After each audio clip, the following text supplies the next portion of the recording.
बहुत पुरानी बात है। उन दिनों स्कूल नहीं हुआ करते थे। स्कूल की जगह गुरुकुल होते थे। बच्चे वहीं पढ़ने जाते थे। गुरुकुल आजकल के बोर्डिंग स्कूल की तरह होते थे, जहाँ रहकर बच्चे पढ़ते थे। और जब बीच बीच में छुट्टियाँ होती थी तब वह अपने घर आया करते थे। वहाँ गरीब अमीर सभी के बच्चे एक साथ पढ़ते थे। उन्हें पढ़ाने वाले गुरु भी वहीं रहते थे।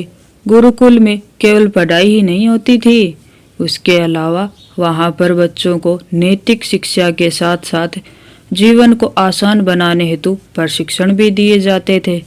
ऐसे ही एक गुरुकुल में अटल देव नाम का एक छोटा सा बालक पढ़ता था। वह गुरुकुल में प्रारंभिक शिक्षा ग्रहण कर रहा था, परंतु उसके लिए गणित बहुत ही कठिन थी और कठिन गणित ने उसके गुरुकुल के जीवन को भी कठिन बना दिया था। वहां से वह लौटकर अपने माँ बाप के पास भी नहीं जा सकता था। उसके माता पिता अत्यंत गरीब थे और उन्हें अपने बेटे से बहुत सी उम्मीदें भी थी। अटल देव जो भी पढ़ता उसे कुछ समझ नहीं आता। गणित उसके लिए इतना संघर्षपूर्ण हो चुका था कि अब वह उससे डरने लगा था। जो कुछ उसे गणित में पढ़ाया जाता था वह कुछ भी नहीं समझ पाता था। उसे प्रतिदिन डांट पड़ती थी। वह हर समय सहमा सहमा रहने लगा।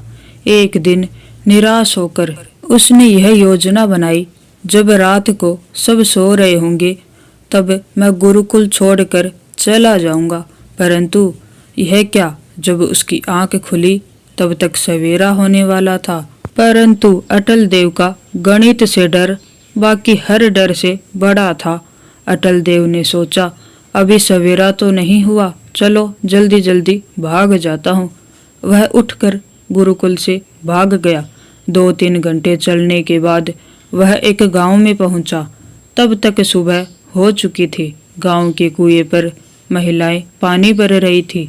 वह बेचारा छोटा सा बच्चा घंटों से चल रहा था, अब बहुत थक चुका था। गुरुकुल छोड़ते समय उसने यह तो सोचा ही नहीं था कि उसे इतना कष्ट पहुंचेगा, अन्यथा वह गुरुकुल क्यों ही छोड़ता। अब बेचारे को भूख और प्यास दोनों लगी थी, परंतु उसे यह भी पता था कि कहीं उसे कुछ नहीं मिलने वाला है। जब उसने कुएं पर महिलाओं को पानी भरते देखा तो उसे लगा, खाना ना सही परंतु मुझे पानी तो मिल ही जाएगा। फिर उसने कुएं पर जाकर एक महिला से पानी मांगते हुए कहा, माता क्या आप मुझे पानी पिलाएंगी? तब उस महिला ने सहमति भरे संकेत देते हुए बाल्टी को कुएं में डालकर पानी निकालने लगी। पानी निकालकर एक लोटे में भरकर अटल देव को पानी दिया। प्यासे अटल देव ने जब पेट भरकर पानी पिया तब उसकी सांस में सांस आई, परंतु अटल देव के चेहरे पर निराशा साफ झलक रही थी। अटल देव पानी पीने के बाद धन्यवाद कहकर लोटा रखकर जा रहा था। तभी उस महिला ने अटल देव से कहा, बालक तुम्हारा नाम क्या है? अटल देव ने कहा, जी मेरा नाम अटल देव है। फिर उस महिला ने अटल देव से पूछा, इतने निराश क्यों हो और सुबह सुबह कहाँ जा रहे हो? तब उस बच्चे ने कहा, माता मैं जा नहीं रहा, मैं आ रहा हूँ। मुझे नहीं पता अभी मैं कहाँ जा रहा हूँ। मैंने अपना गुरुकुल छोड़ दिया क्योंकि मुझे से गणित के प्रश्न नहीं बनते थे। मेरे लिए गणित पहाड़ जैसा है, इतना कठिन कि मैं कुछ नहीं समझ पाता हूँ। मेरे पास भागने के अलावा और कोई चारा नहीं था, इसलिए मैं अपने गुरुकुल से भाग गया। मैं अपने घर भी नहीं जा सकता क्योंकि मेरे माता पिता को मुझसे बहुत उम्मीदें हैं, इसलिए अभी मुझे नहीं पता कि मैं कहाँ जाऊँगा। यह बोलकर बच्चा जोर जोर से रोने लगा। उसे देखकर महिला को दया आ गई। महिला ने उसे गले लगा लिया और कहा, तुमने मुझे माता कहा है, इस हिसाब से तो तुम मेरे पुत्र हुए। चलो मैं तुम्हें माता होने के नाते एक बात बताती हूँ।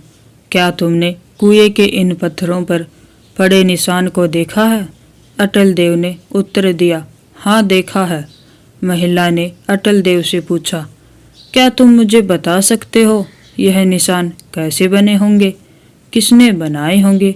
अटल देव ने पत्थर पर बने निशान को देखकर कहा, मुझे नहीं समझ आ रहा कि इतने मजबूत पत्थर पर किस चीज के यह निशान हैं, किस चीज से कटे हैं यह पत्थर। तब महिला ने मुस्कुराते हुए रस्सी की ओर इशारा किया और कहा, इस मुलायम रस्सी ने इस चट्टान पर निशान बनाए हैं। आश्चर्यचकित होकर अटल देव ने पूछा, माता, इस मुलायम सी रस्सी से इस पत्थर पर निशान कैसे बन सकते हैं? तब महिला ने कहा, ठीक वैसे ही जैसे तुम्हारे बार बार के अभ्यास करने से गणित सरल हो सकता है। अटल देव ने आश्चर्य भरी निगाहों से उस महिला को देखकर बोला, यह आप क्या कह रही है माता, मुझे समझाइए। तब महिला ने कहा, हे पुत्र, यह रस्सी हजारों बार इस पत्थर से रगड़ कर नीचे गई और पानी की बाल्टी उठाकर लेकर आई। इस रस्सी से बार बार रगड़ खाने के कारण इस शिला पर निशान बन गए हैं, क्योंकि यह पत्थर कट चुका है। तुम सोचो, यदि इतनी मुलायम रस्सी इतने कठोर पत्थर को काट सकती है केवल अभ्यास मात्र से, तो फिर अभ्यास से क्या नहीं हो सकता है पुत्र। गणित तो बहुत ही सरल सी चीज है, उसमें केवल अभ्यास की आवश्यकता है। जीवन में जिस चीज का भी तुम अभ्यास निरंतर करोगे वह तुम्हारे लिए सरल हो जाएगा। इसलिए जीवन में अपनी लड़ाई लड़ो, अपने अभ्यास करो। गुरुकुल से भागना या कठिन चीजों से भागना जीवन में उपाय नहीं है। अपनी लड़ाई लड़ना सीखो पुत्र। तो ये एक छोटी सी मोटिवेशनल कहानी थी और इससे हमें यह सीख मिलती है कि हमें कोई भी चीज़ से भागना नहीं चाहिए, बल्कि अगर वो चीज़ हमें कठिन लग रही है तो हमें उसका बार बार अभ्यास करना चाहिए, क्योंकि अभ्यास से कुछ भी सीखा जा सकता है, किसी भी चीज़ को सरल किया जा सकता है। तो अगर आपको मेरी ये छोटी सी कहानी पसंद आई हो तो चैनल को सब्सक्राइब ज़रूर कर लेना। आप सभी को राधे राधे।